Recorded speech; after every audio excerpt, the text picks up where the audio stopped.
How does the title of the novel, The Beautiful Ones Are Not Yet Born, relate to the content? Welcome to Teacher on Duty Online Media, and the presenter is Teacher Reginald Bishoza. Happy to have you here once again. Well, the title of the novel, The Beautiful Ones Are Not Yet Born, is symbolic. How symbolic? The beautiful ones in this novel has been used by the novelist to refer to good leaders. That is to say, good leaders are not yet born.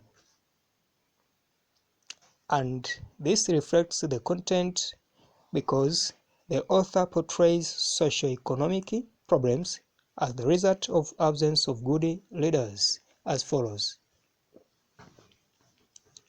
Leaders are corrupt.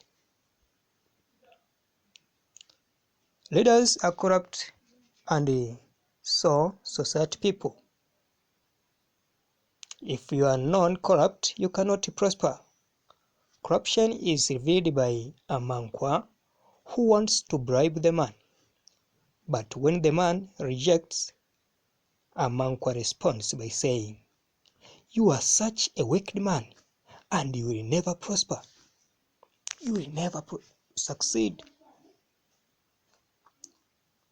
On the other side, Comson, as the Minister of Finance, became a minister through corrupt ways.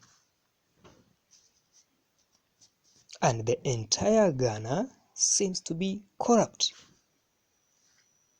in all spheres of life. Another manifestation of how good leaders are still yet to born. Leaders are irresponsive. How? Existence of dustbins in this novel with full of wastes reveals that the government is irresponsive. This includes the president and the ministers.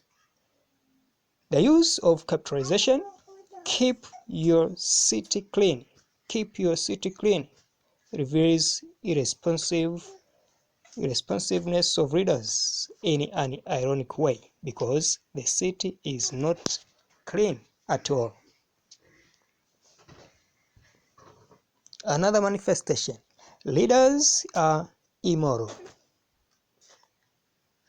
Immorality of leaders is read by the author's narration when the author narrates, young Jewish vaginas are waiting for him in some hired place paid for by the government. Page number 90 of this novel. This shows that leaders are promiscuous, but also societal people are also immoral. They seem to be immoral. It is revealed by taxi drivers' words, "Your mother's rotten cunt." This phrase seems to be immoral and very offensive.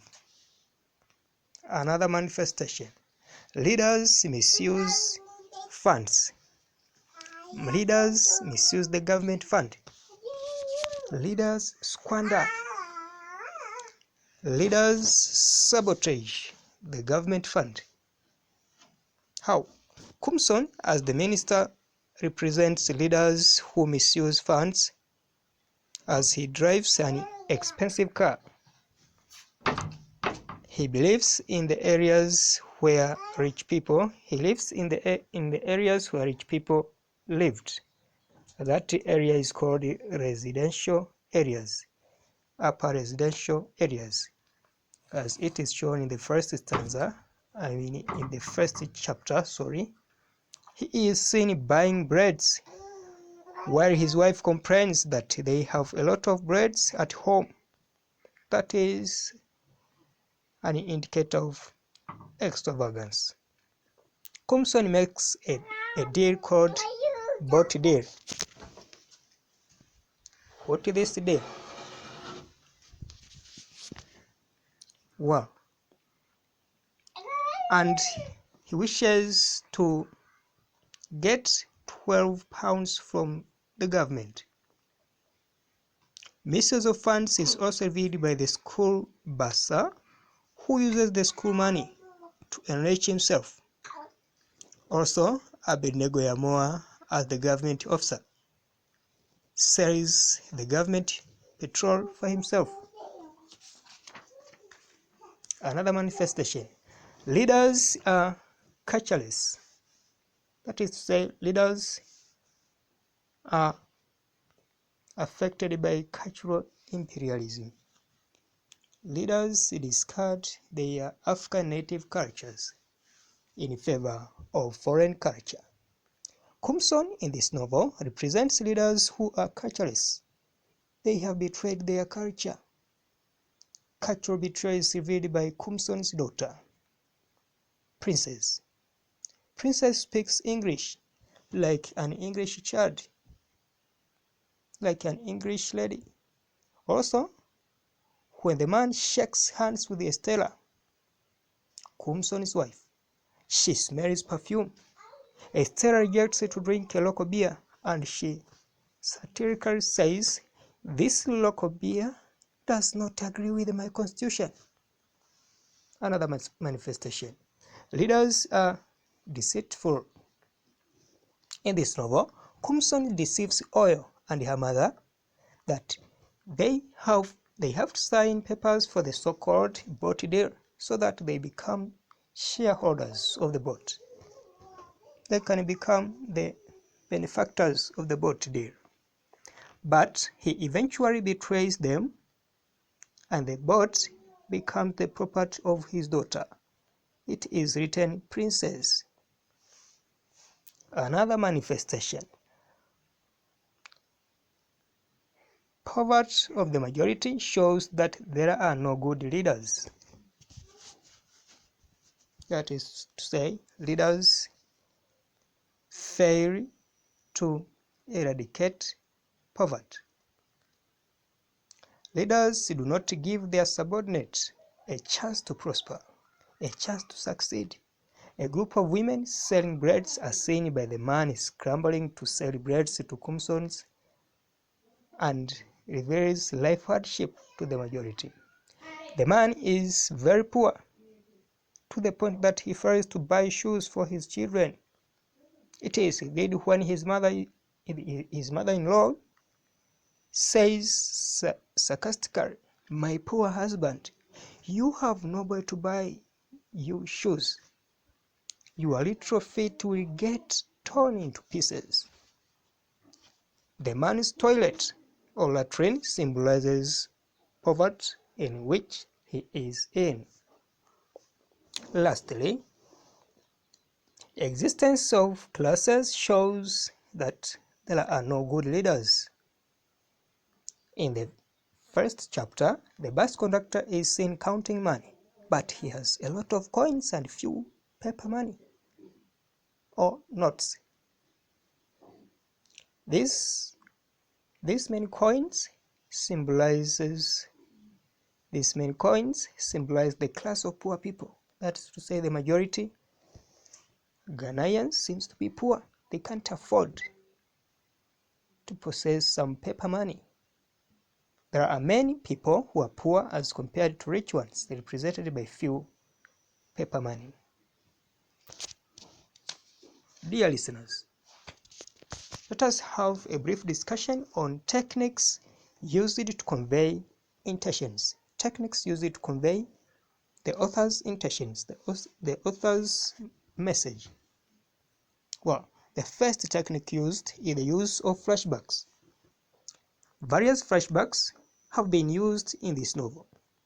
A flashback that the man had a trip to the coast is made to show corruption because the bus conductor bribed police officers. Another flashback is used to describe the man's background, that he is impregnated oil when oil was a student.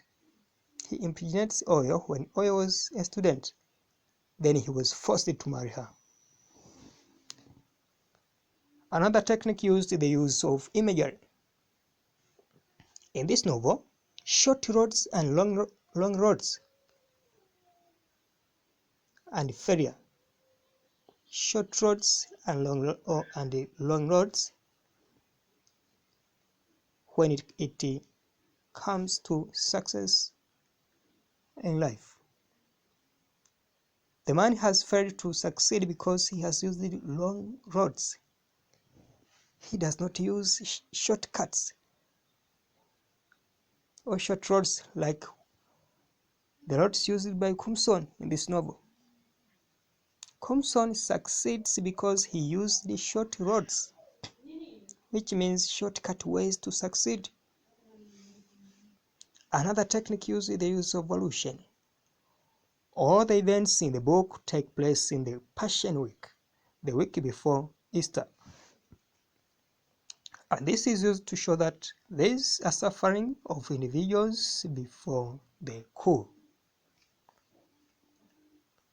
Dialogue is another technique used by the novelist to convey his intention.